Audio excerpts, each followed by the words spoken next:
At the ages of 5 and 6, I was the little kid on the block who organized the sex games.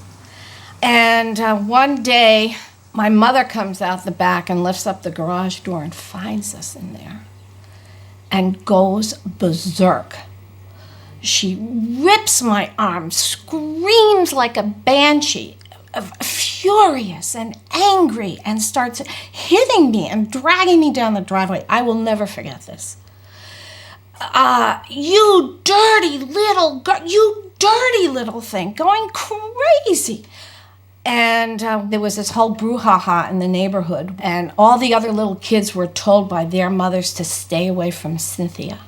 And my mother warned me that I was never to do those dirty games again.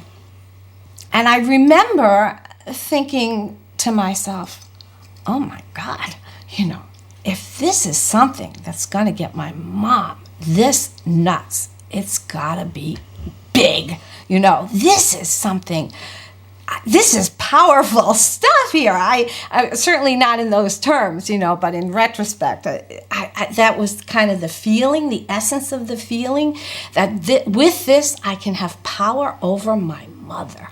I remember being in like 3rd or 4th grade, and this one girl says to me, do you know where babies come from? And I said, yeah, I know where babies come from.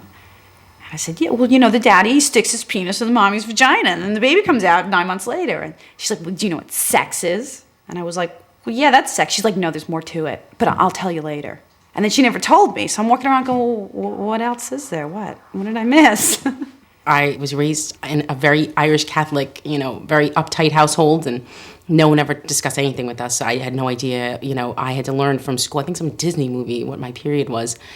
I had no idea. Oh, and Are You There, God, It's Me, Margaret. That was big winner. I remember my mother actually lying to the doctor and telling the doctor that she had talked to me about my period, and me thinking, like, why would we be talking about grammar?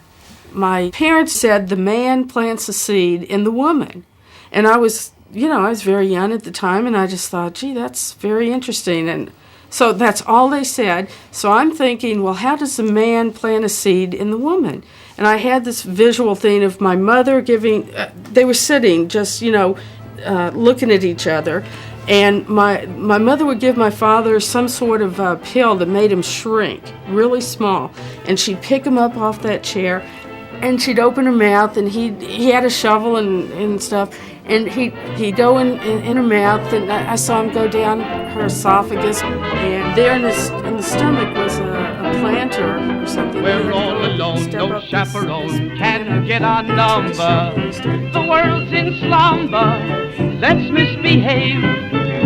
They say the spring means just one thing to little lovebirds. We're not above birds. When I played with my dolls and I played with my toys, it wasn't about like the happy fairy tale stuff. It was about like, my stuffed animals were having sex. My stuffed animals were having sex. Barbie was having a good time with Ken.